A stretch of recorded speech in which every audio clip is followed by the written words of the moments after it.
Thanks so much for coming to today's Authors at Google event. I have the pleasure of introducing Susan Glasser and Peter Baker. Peter and Susan were Moscow bureau chiefs for the Washington Post from January 2001 to November 2004. They'll be discussing their book, Kremlin Rising, Vladimir Putin's Russia and the End of the Revolution.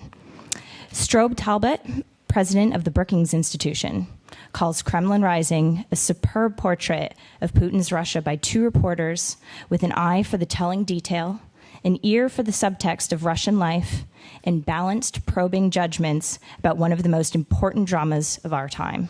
Please join me in welcoming Susan Glasser and Peter Baker.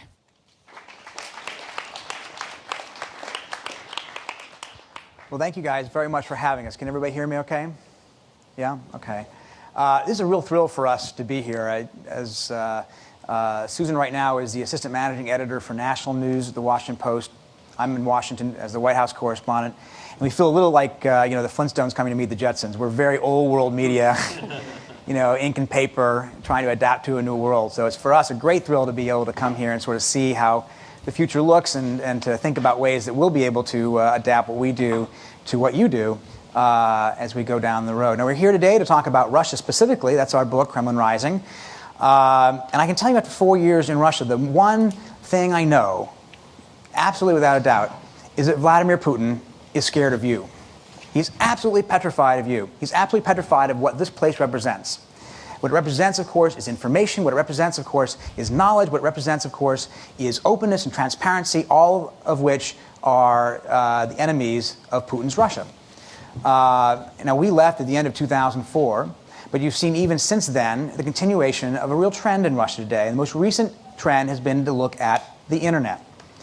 Putin's Russia has taken over the mass media, broadcast television, has intimidated or taken over most of the newspapers, and until recently it had left the internet alone. But now it's recognizing that the internet is a force, even in a place like Russia, not just in the United States and elsewhere in Europe.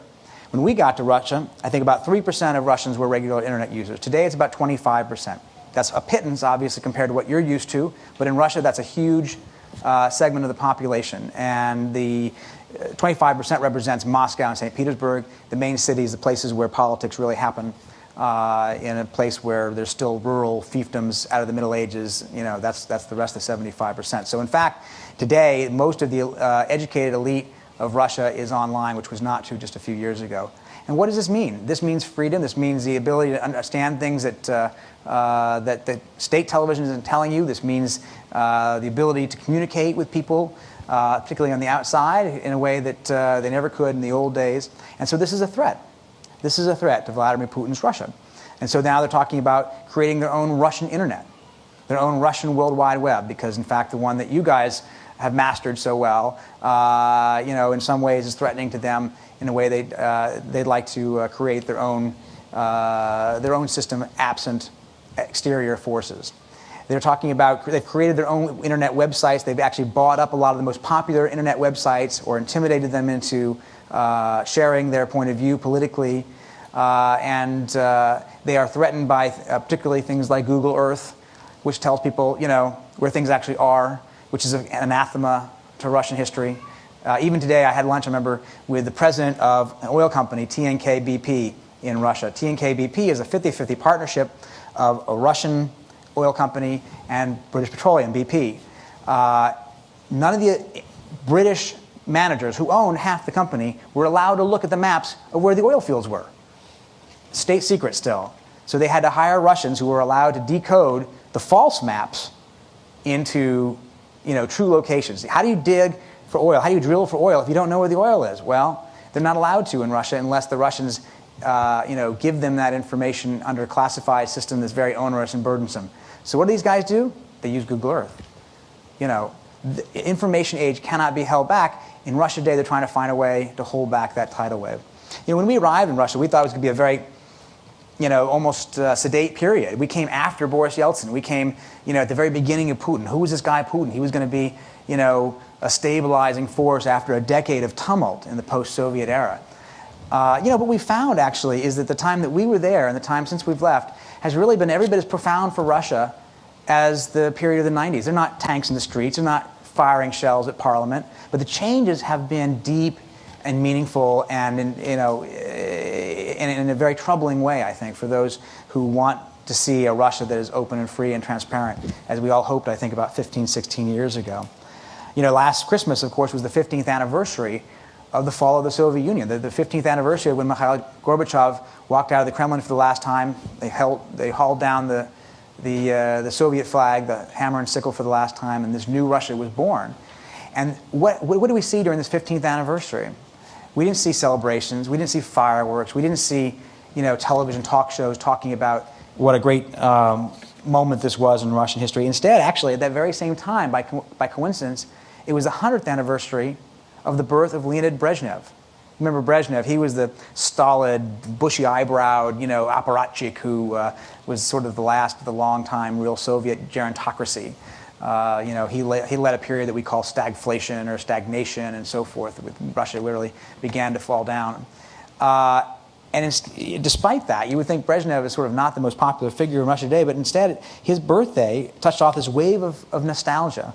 They had wreaths and flowers laid at his tomb in Red Square, and they had conferences on his legacy, and a street and a park were renamed for him. State television correspondent actually got on television and said how he was really quite a hit for the ladies, And one poll showed that more than 60% of Russians today, 60%, 60, saw the Brezhnev era in a positive light, compared with only 17% who didn't. So what do we make of Russia today? What do we make of a country that grows misty-eyed over a period of tyranny and stagnation, while growling that the breakup of the Soviet Union, which most of us consider to be, a pretty amazing moment in history, was actually the greatest geopolitical catastrophe of the 20th century. That's what Vladimir Putin called it. The greatest geopolitical catastrophe of the 20th century. Think about that. And is Putin out of line? Is he a radical in Russia today? No.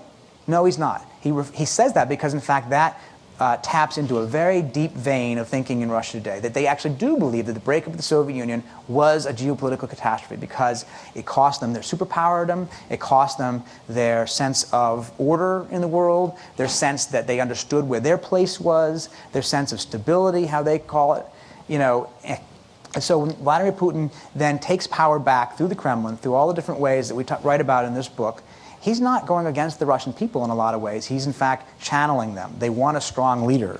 We asked at one point Valentina Matvienko, who was governor of St. Petersburg and a Putin lieutenant. We asked her, not we personally, but reporters asked her, what about a parliamentary democracy here? And she said, we're not ready for that. The Russian mentality needs a baron, a czar, a president. In one word, a boss. And that's what they've got right now. And where does Vladimir Putin come from? Who is Vladimir Putin? We have a whole chapter in there that gives you a little bit about his bio. He's really just nothing more than a street hooligan turned KGB officer, by his own description. He, in fact, uses the word hooligan to describe himself as a kid. He was a small kid. He's like me, slight, not very big. So he would go around challenging the bigger kids to fights to prove that he was tough. He lived in this terrible communalka. You have to understand where the guy comes from to understand where he is today. He lived in this terrible communalka, his communal apartment with other families, with rats in the stairway, and they used to literally chase the rats around as kids to play. With no hot water. His mother was taken for dead during the siege of Leningrad because she was so starved and so sick that she seemed to have gone into a coma. And this sort of street kid who, was bad at school and bad in the playground, suddenly became enthralled with the romanticism of spy serials. There's one in particular called The Sword and the Shield. It recounted the exploits of Soviet agents in World War II, and this really appealed to him. This was an extraordinary thing. This is our hero, Johann Weiss. He's the hero of The Sword and the Shield.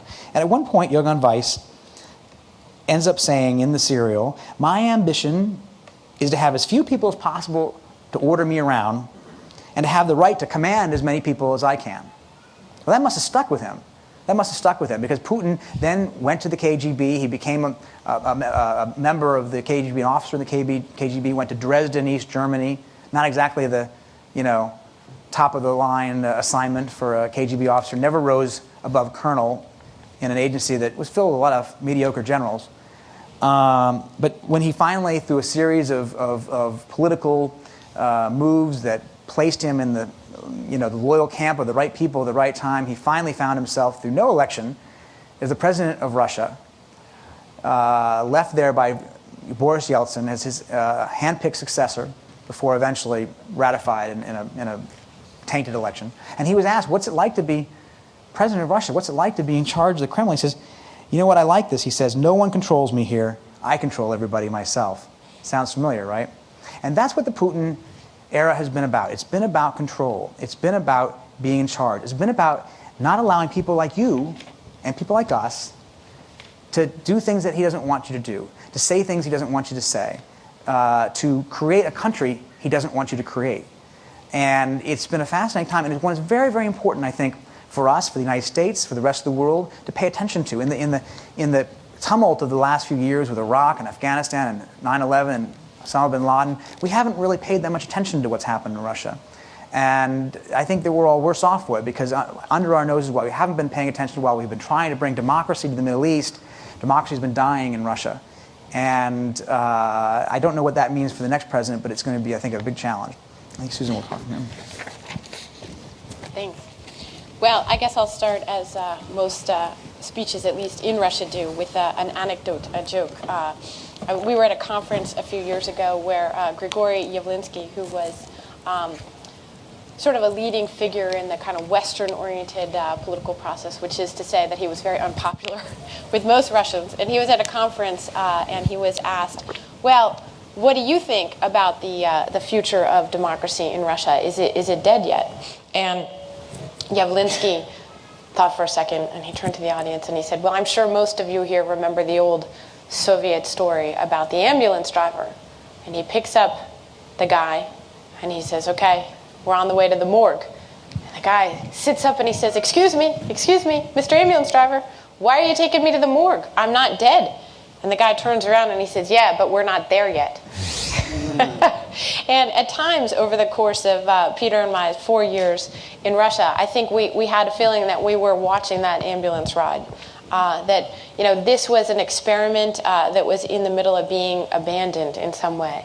And also, I think probably from day one, what Peter and I experienced of Putin's Russia was a real sense of how the West and the United States in particular, but not exclusively, had misread what was happening in Russia ever since the time, really, of the Soviet collapse. I'm sure some of you here remember a really striking thing that Vladimir Putin said a couple years ago. He called the breakup of the Soviet Union the greatest geopolitical catastrophe of the 20th century. Forget World War I, forget World War II, forget the terrible purges and massacres inside his own country by Stalin. No, the breakup of the Soviet Union, which was an event that, I don't know about you, but certainly that we experienced here in the U.S. as a real victory for freedom, regardless of what your partisan political affiliation was here in the United States. I think there was a really broad consensus that by the time the Soviet Union sort of eked out its final days in 1991, that the world was changing for the better. There were 15 new countries where there had been one great empire. We just had no sense whatsoever of this alternate narrative.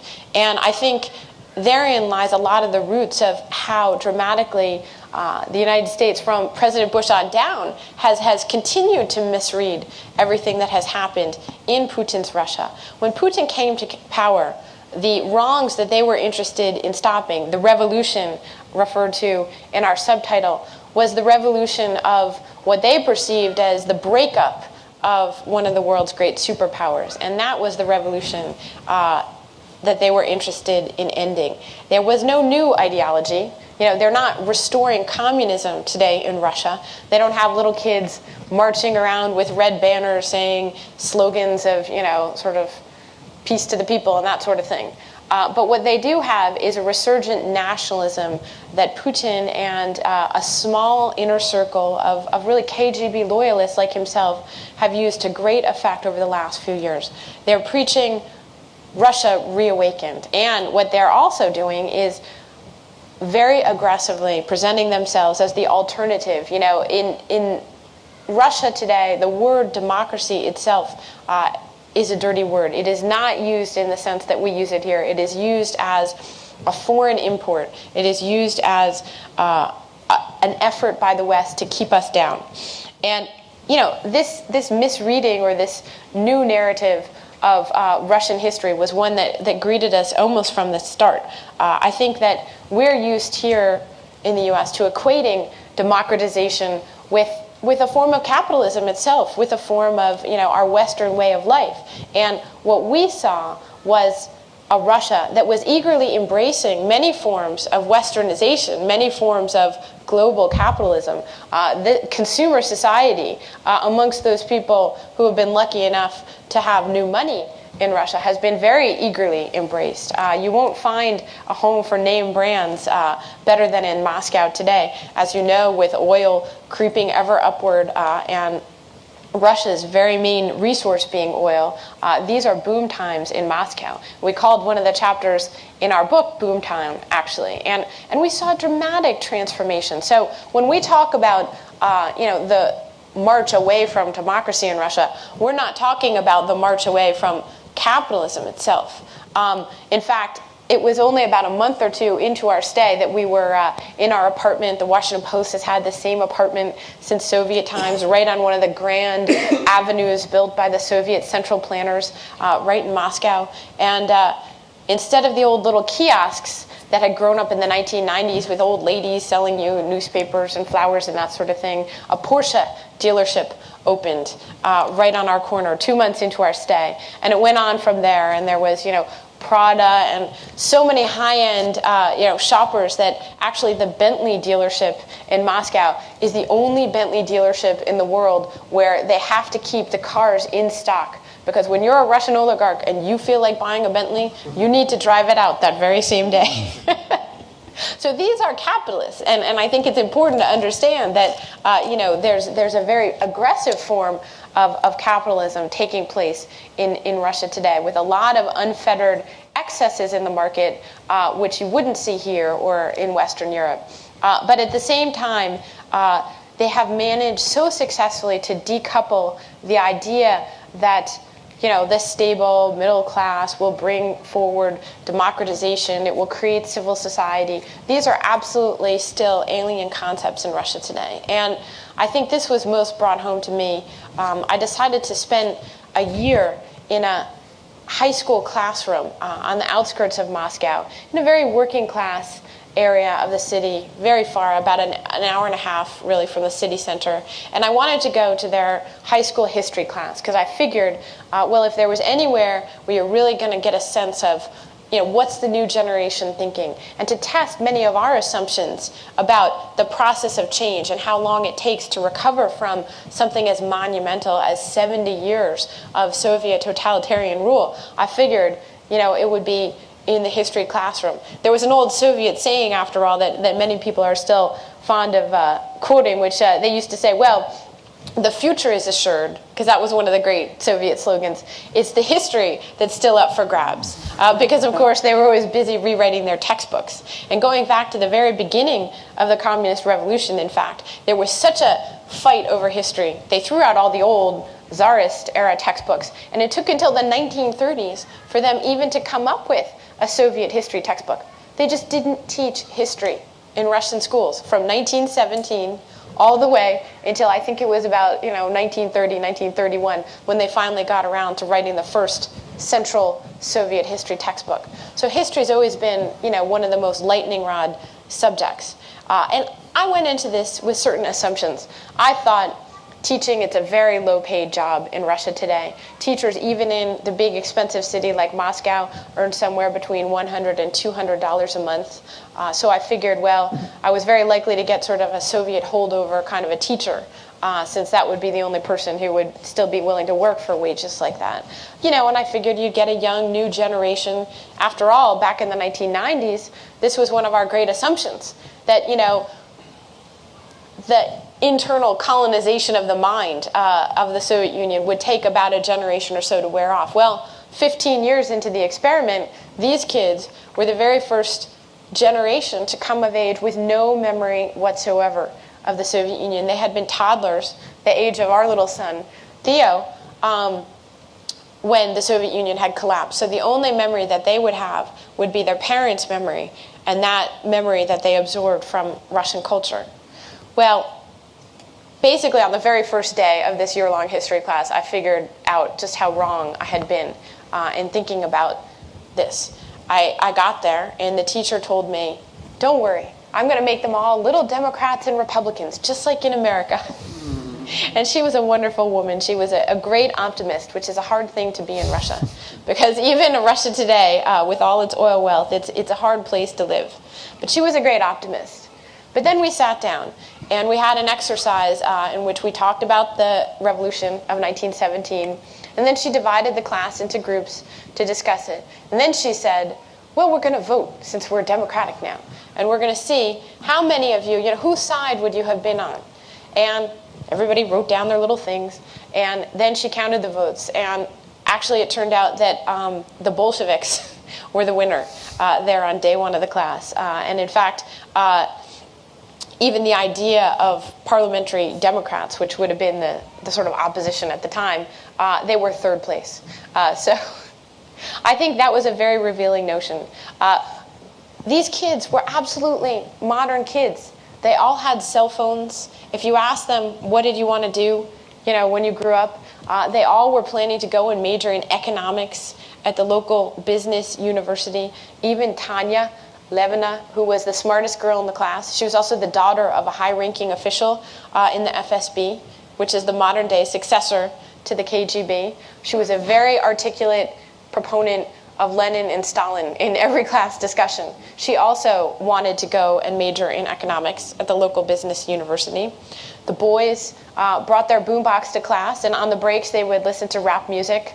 The girls would sit there and they would flip through the pages of the Russian edition of Cosmo magazine. So this was a completely westernized class. But these kids had been exposed to a hazily nostalgic view of the Soviet Union that bore little resemblance to the one that we read about in history books. It bore little resemblance to the one that I'm sure exists in your collective imagination. Their parents didn't talk to them about waiting online to get bread or toilet paper. They never told them about the indignities of life in the Soviet Union. One that women of an older generation still carry with them very powerfully. Early on in our tour in Moscow, I went to an exhibit that was a fascinating exhibit of Soviet underwear.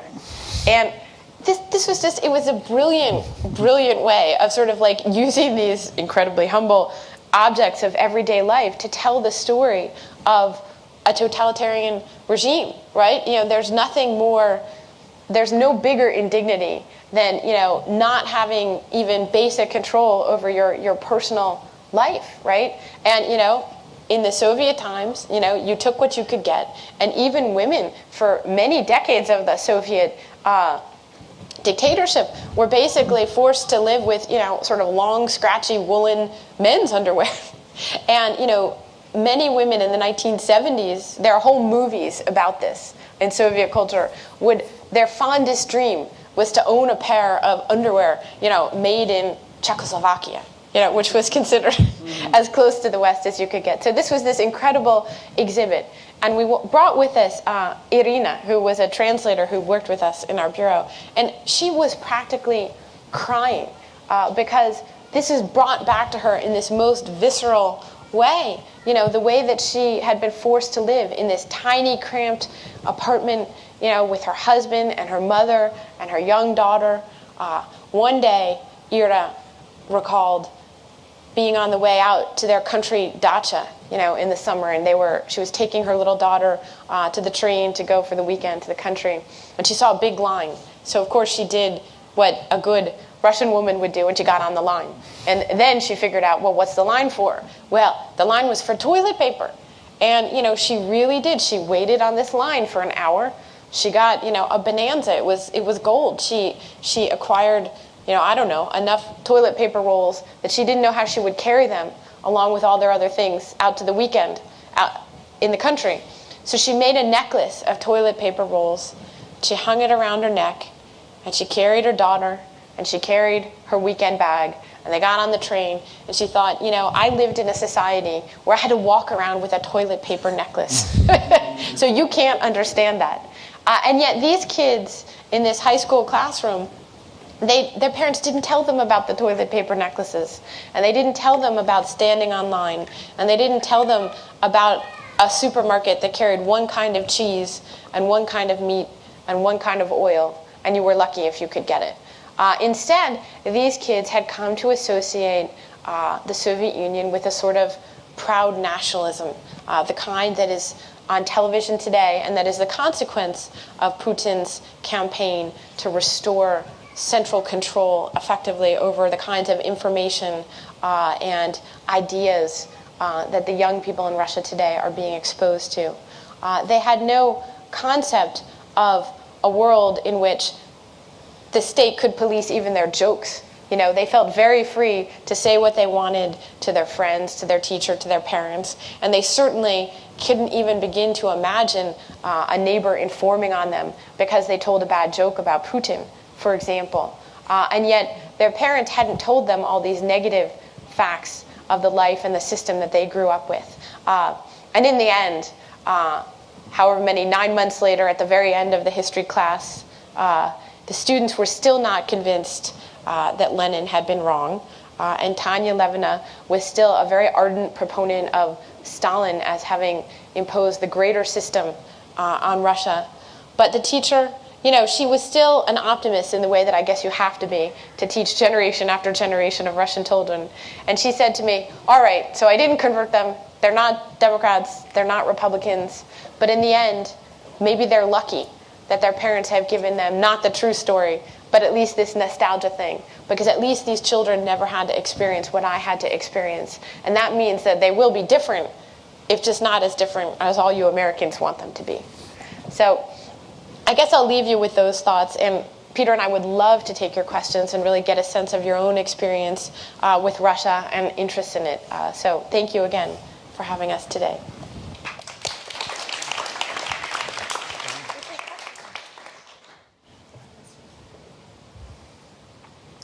How many people have been to Russia?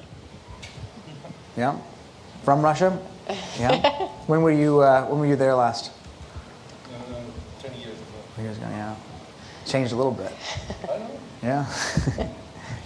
Why is it, do you think, parents aren't sharing these stories with their children? Well, that's a really good question. In part, I think it has to do with the legacy of Soviet rule. I mean, there are probably people here who know better than we do about that, but there are instincts of self-preservation that took hold over decades of Soviet life. One of the most painful subjects, of course, in Russia is the subject of Stalin's repressions and purges. And, of course, this was on a mass scale. Millions and millions of people were affected. And yet, if you go to any Russian family and you say, well, tell us about this period in your own family's life, your great-grandparents, your grandparents, they must have had something terrible. In many cases, even the children today don't know their own family history, never mind their country's history. And in this classroom, when they got to the subject of the purges and the repressions, we found that to be the case. There was one boy, Anton, a very bright boy. He was not quite as extreme as this girl Tanya in her views, but he was sort of veering between Western-oriented thinking one day and kind of, no, that's not right for Russia the next. And then when they got around to talking about this, he said, well, I think my grandmother was in the purges. And that was most that his family had told him. They had not told him, he had not asked. They don't have any class projects to do a report on, how your grandmother was sent to Siberia. Unlike the projects for Holocaust survivors, say in this country, where they have programs and Holocaust survivors go to classrooms and they talk to like 5th and 6th graders about their experience, and you're transmitting that information to a new generation. There's no program like that in Russia. One of the most courageous human rights groups in Russia today is called Memorial, and it's dedicated to keeping alive this history and to uncovering it from secret archives. But part of the process of what Putin is doing to the government is retaking control even of that history. So, for example, archives that opened up in the immediate aftermath of the Soviet collapse are now being closed again at a dramatic rate. And so scholars, in many cases, have never had access to vital documents or documents that could be decoded while some people still are alive. But, of course, that generation is rapidly dying off now. So it's a society that has never really come to terms with its past in a lot of ways. See, your experience communicating with these people seems like it's based on Moscow, and Moscow is a kind of very special city. Yes. If you go to Vorkuta or whatever, like where there are lots of people that experienced all this and their parents did, and so they remember, so that could be different, right? So did you go anywhere? Yes, we did. We traveled all over Russia, as well as to, I guess, 14 of the 15 former Soviet republics. I'll let Peter answer this, but I would say that the most powerful trip I took as a correspondent, I flew all the way across the country to Magadan, which is right closer to Alaska than it is to Moscow. And it was really the center of some of the most horrible camps in Stalin's Gulag. And I went all the way from Magadan up into Kolyma, which was literally had not been inhabited by any people, and it was built by prisoners of war working outside in temperatures that got as cold as negative 60 degrees. And yet, even there, I found a bizarre form of Soviet nostalgia had taken place in some of these places. Many of the people who live there today had actually come there like in the 1970s, and they had come from places like Ukraine. And they were farm workers that the Soviet government had given a certain benefit to. They'd agreed to pay them slightly bigger wages and sent them all the way to this desolate Arctic place where really no people should be living. And now they were stuck there, marooned, as they saw it, by the collapse of the Soviet Union. And so they didn't have the reminder of that earlier period of why this place even came to being, which was basically a giant open-air prison camp. But I did find people there, including one old woman who had been a survivor herself of the camps and was still living there. And she very openly, of course, talked about all these things. And we met many wonderful Russian people who talked very openly about their experiences. But we found them to be a real minority in the people that we encountered, I would say. Would you agree? Yeah. I would agree. What do you think is the center of the force that allows Putin and current Russian, well, Siloviks really, to retain the control? Because if you look into the fabric of the society in Siberia, they're not Muscovites. In fact, most Siberians would probably be even happier had the Siberia been a separate republic altogether or something.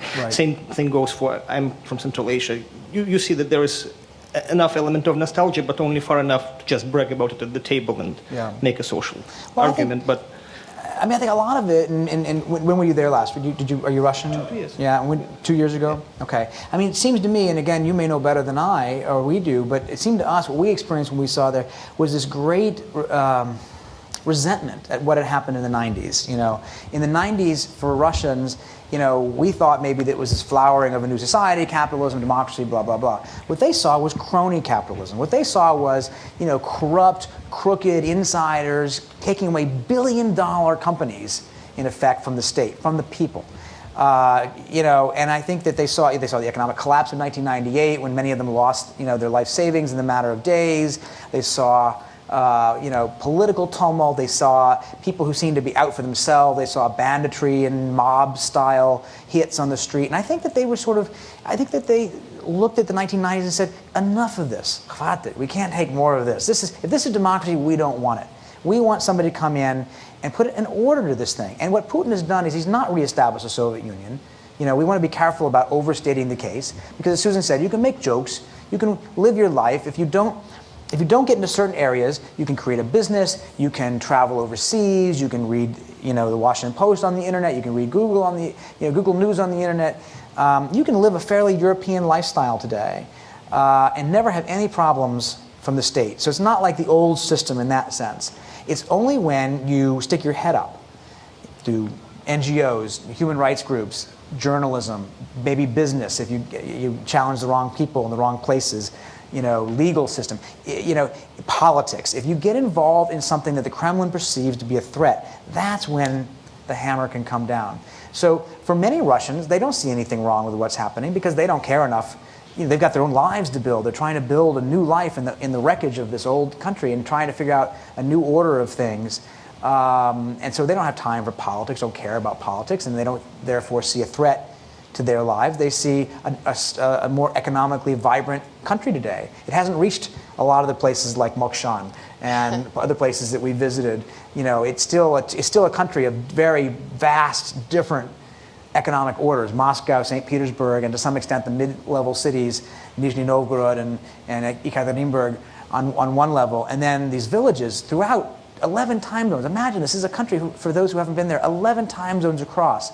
Literally, there are villages that haven't changed in centuries in a lot of ways. And so economically, they haven't even changed that much, but they at least perceive things to be less tumultuous, less chaotic, and they appreciate that, I think. And that's what has given Putin.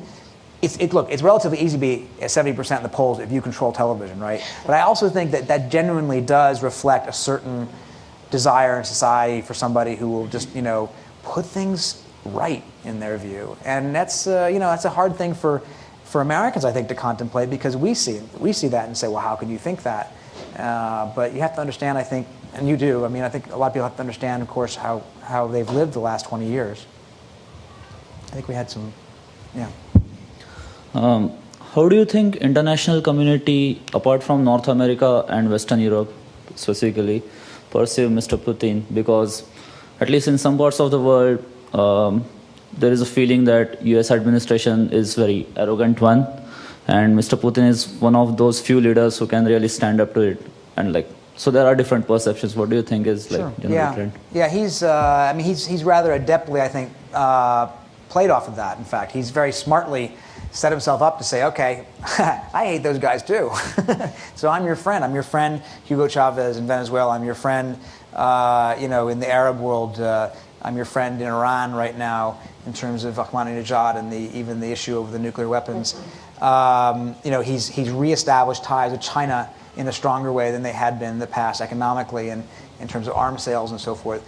And he is creating, what the Russians often call, they object to a unipolar world. A unipolar world meaning Washington is the main pole, the United States. They want a multipolar world, and they set themselves up as the leaders of that opposition, if you will. And they've been effective at it. They have a Security Council vote. They have money. They have industry. They have oil to dispense, to bring people along. And they have resentment that we have created ourselves, to take advantage of. Well, they also have decades of experience as the Soviet Union, and this is actually very consistent with a sort of Soviet diplomacy, at least of the late Cold War.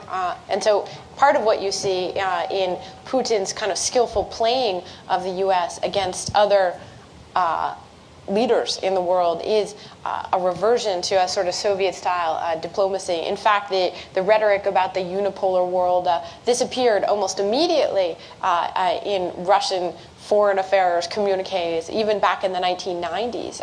And what simply happened is that Putin has become more personally involved in making this kind of claim. And he seems to, at times, really even delight in skewering President Bush, Tony Blair. I remember it was Putin who, when Blair came to Russia, it was to St. Petersburg, not long after the invasion of Iraq. He was taunting him on the stage at a joint press conference that they were holding. Where are these weapons anyway?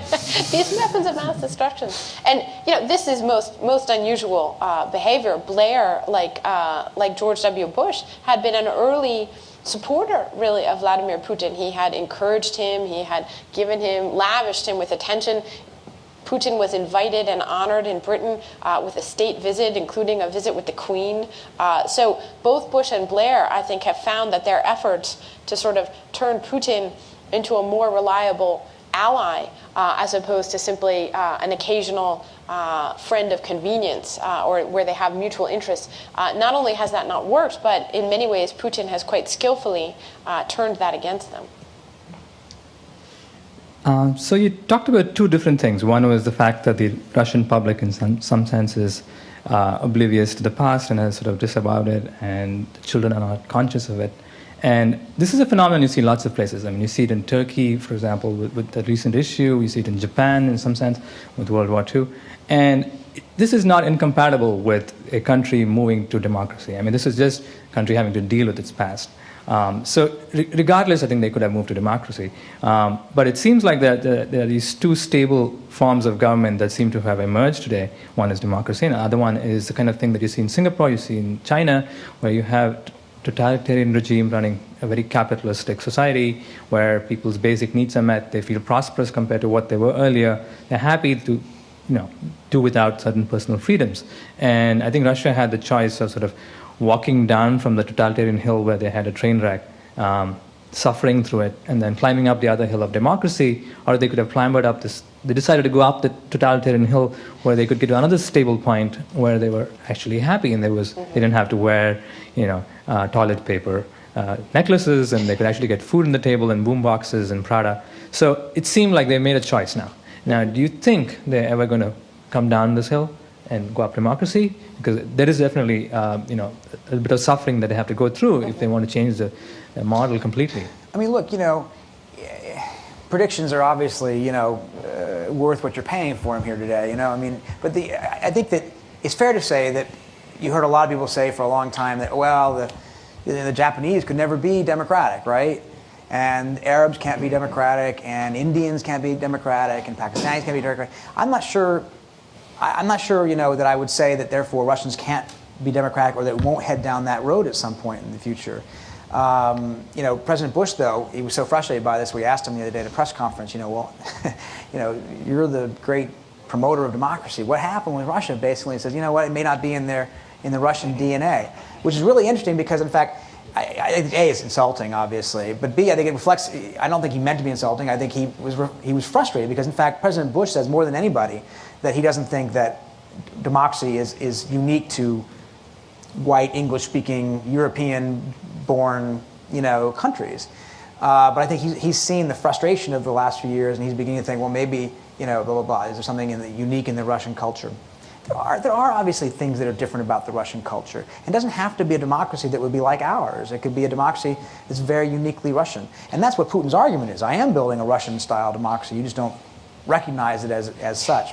Well, I would say that, in fact, that's really what is so striking about what's happening in the Kremlin today is that Putin and the Kremlin itself are very aggressively promoting the idea, frankly, that democracy is not in the Russian DNA. And one of the reasons I think that President Bush would say something like that is because he's been the recipient of dozens of lectures at this point to him, to his most senior officials, saying over and over again, don't you tell us what democracy is. And not surprisingly, their definition of democracy looks like an awful lot like our definition of an authoritarian state.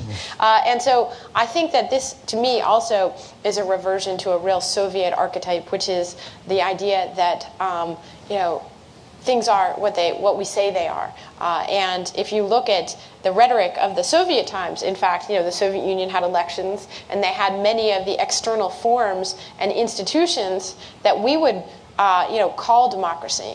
And therefore, they would simply say, even in 1965, that would have been their retort to an American president.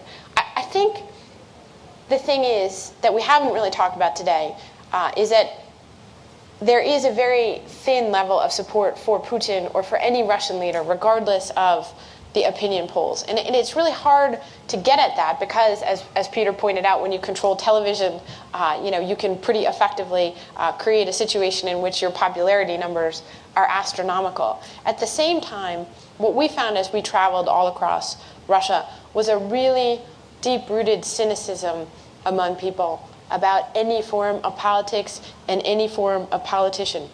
And that, in particular, it explains why there's been a failure of a party system to take hold in the new Russia today. After 7 decades of domination by a one-party state, the word party is very discredited in Russia today.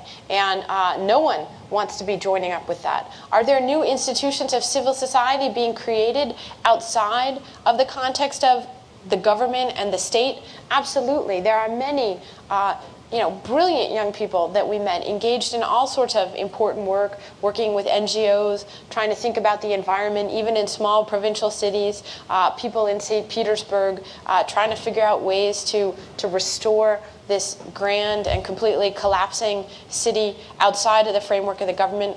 Corrosive corruption, as much as anything else, is what many people, especially I would say sort of the smartest, most educated young people in Russia, would equate with government and with politics. So that support for Putin has to also be viewed in this context. And that means that there is the possibility of a genuine alternative emerging and taking root over time in some non-governmental and non-political institutions in Russia. Again, I wouldn't want to paint, the sort of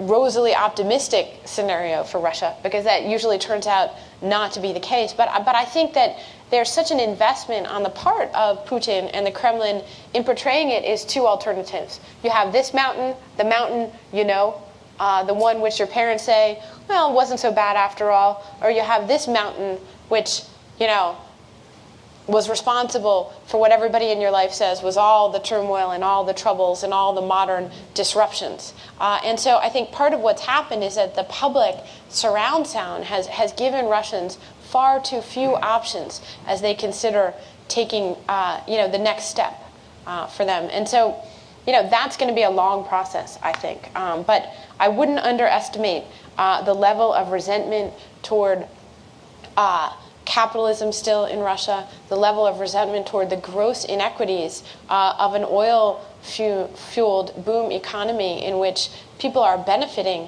but at a far smaller rate than the people who will really have some ownership stake in this new oil economy. So,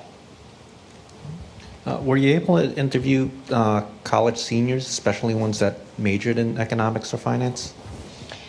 We didn't talk to a lot of economics majors. We did have some interesting experience with some, foreign affairs and, students at elite universities. But one thing that we found in Russia is that, even the universities, or arguably especially the universities, had become very much a part of this everything for sale culture in Russia today. And so, places at the most highly prestigious faculties in Moscow, for example, or St. Petersburg, were for sale. Grades were for sale. Titles were for sale. And, again, this was part of the cynicism that we saw taking hold with people. Was there a particular interest that you had in sort of just what their worldview is? Or? Yeah, that's... Mm-hmm. Hi, thank you for coming. I thought the stories were really interesting and definitely shed some light on what's going on in Russia today. I mean, one thing I think is interesting is actually your last response to the question, which was that you thought Bush's thinking that it's not in their DNA was insulting. That's almost like an American bias that if you don't believe what we believe and you don't believe that other people want what we believe, then that's insulting. Because actually Russia, as far as I know, has never had any kind of democracy or freedom. They've had czars, right to communism, to, Yeltsin, which, it's barely democracy, right? Right. So it's maybe that's not what they want. Maybe they want security, maybe they want material goods, which I think everybody wants in all parts of the world, and they're getting that now, partly because the oil fuel boom, like you said. So what do you think the United States should be, how should they be engaging Russia? Do you think we should be continuing to promote democracy efforts, or should we just be trying to reach some sort of détente and good relations with them so that we can trade, get resources, open up the markets, prevent conflicts across borders, but not really worry about what's going on inside? Right. When you say insulting, I don't think that it's insulting to say that Russians don't want democracy necessarily. If they don't want democracy, that's their choice. What I mean is the idea that they're not capable of it. I think that's insulting. I think it's insulting to say that any people are not capable of building something if that's what they want to build. I think we've seen many societies around the world where we thought that wasn't really what they could do. I mean, Germans had a lot of history of totalitarianism until 1945. I think you're right, though. A lot of Russians do not place a premium on this idea of democracy. They don't think that's really, so they themselves will say this, and not just Putin at the Kremlin, that democracy is not part of the Russian DNA, that we like a strong leader, we like a vozhd, we like somebody to, really kind of lead us through there. And there is certainly a cultural history of that. There is no history, as you say, of genuine democracy in Russia. So if it ever does flower there, it will be, it will be a very difficult transition. And they do want material goods. They do, of course, they want to live better than they have. As nobody wants to walk around with a toilet paper necklace. So I didn't mean to say that it was insulting that they should want democracy. I only mean that I think that they are as capable as anybody else. Again, the people Susan met who and talks about who are out there trying to build civil society in their own fashion. Memorial, the young kids who are fighting for the environment, kids who are trying to fight police brutality with actual following the law, rule of law. These kids are Russian too, and it's in their DNA too to try to build something better. So that's what I meant by that. If that makes any sense. What about the second part about what should the United States? Oh, should we do? I'm not going to give any policy advice to policymakers. I'm a journalist. It's really not my job. But I sympathize, by the way. We write fairly, critically in some ways in there of the Bush administration's failure to see Putin early on, because they did sort of misjudge him. But having said that, given all the different things that the United States has on its plate today, can it afford a true rupture with with Russia by lecturing it over democracy and by going further? That's a very hard choice. I mean, they can make our lives very, very difficult, and already do in some ways when it comes to issues like Iran and other things that go before the UN Security Council. So I don't pretend to have the answer. I don't pretend to know what policymakers should do in Washington. What we do try to do with this book is say, at least have your eyes open. At least let's not pretend that Russia is something it is not. And let's not pretend that the Russian government or Vladimir Putin are things that they are not. So actually, the thing about democracy is not true. That Russia has a democracy about 900 years ago. But it was a long time. In Novgorod. It was in Novgorod. In Novgorod, yeah. I want to share my experience, which I think lots of people who are currently in Russia experience the same thing. So when I was in 90s, I graduated from university and then started working, making barely $100 or $200 a month. And in 1998, when the whole thing collapsed, so I lost all the savings and didn't have a salary for about 3-4 months. And I have to feed my family, my kid. So it was terrible. So now my friends who still live in Russia, they have a stability. Their salaries increased gradually. Some of them went to Moscow and now making pretty good living, so they can afford cars, they can afford buying houses. And I think this is a part of the foundation that the current regime is based on, because these people, at least majority of them, is pretty loyal to the current government that gives them the stability, that gives them the current salaries. And they still have memories of 90s when you can wake up next morning and can find out that the whole thing collapsed or your savings worth nothing now. And so it's not just working on the mass media to form this opinion. I really think this opinion currently exists in Russia. And while here, looking at this, this is not something I really like, because I understand that there is a better systems that we can go to. So what do you think what do you think can happen in Russia so that make these people want to change? Because every change is a risk, of course, right? And the people who once experience the time of changes in not very pleasant manner might not want to try changes again. Right. Well, I think a lot. I mean, what's unfortunate in Russia today is that this period of prosperity, which is built in large part on oil prices, has coincided with this period of autocracy. And so people make the connection as if one had something to do with the other. And I'm not sure that they do. Now, I'm not a social scientist or political scientist. Maybe there's something to it. But I think that Putin has benefited by chance. And therefore people associate and give him credit for things that have happened and may have happened anyway, whether it had been a different type of government or not.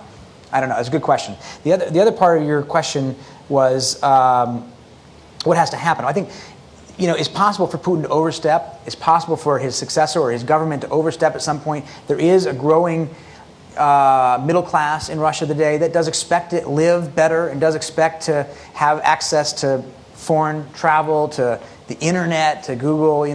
So you can easily see at a point at which a government, either Putin's government or a successor, goes too far and then pushes people in the area where they have become comfortable. They want to live like Europeans. That's the thing, right? They say Euro remont is the high class, renovation of your apartment. You want to live like a European.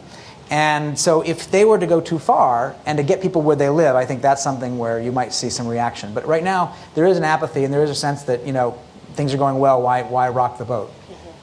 No, I think that was a very powerful description of exactly what we encountered in Russia. Was many, many people talking to us, over the course of years about, not wanting to live in a time of troubles, in a time of change, and that is a very powerful sort of trope in Russian history.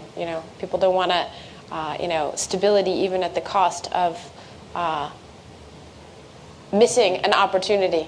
I think is what we heard over and over again. I once met a woman who was a doctor in a small town, Ivanovo, where they used to make all the textiles in Soviet times. It was famous as a town where there were only women. That's not so much the case now. But she was a doctor, and she was paid so poorly at the state-run facility where she worked that she needed to have a second job. Well, there was new kinds of opportunities had come to Ivanova, including she could have gone door to door and been an Avon woman, and she could have sold cosmetics, Western-style cosmetics to her friends, and done things on her own terms. It's the kind of thing that an American woman might do if she was looking for more cash, right? Well, this woman had chosen to be a night cleaning lady at the local newspaper, which is how I found her, for wages that were half as much, but they were steady, they were stable. She could count on it that at the end of the month, the newspaper would pay her, the pathetically small amount, that they were paying her to be a cleaning lady in addition to being a doctor. And so she chose that over the possibility of making a lot more money. And I think to me that was always sort of a sad but good parable about some of the choices that people make in Russia. Thank you so much for coming today. Thank you, guys. Thank you for having us. Thank you. We appreciate it.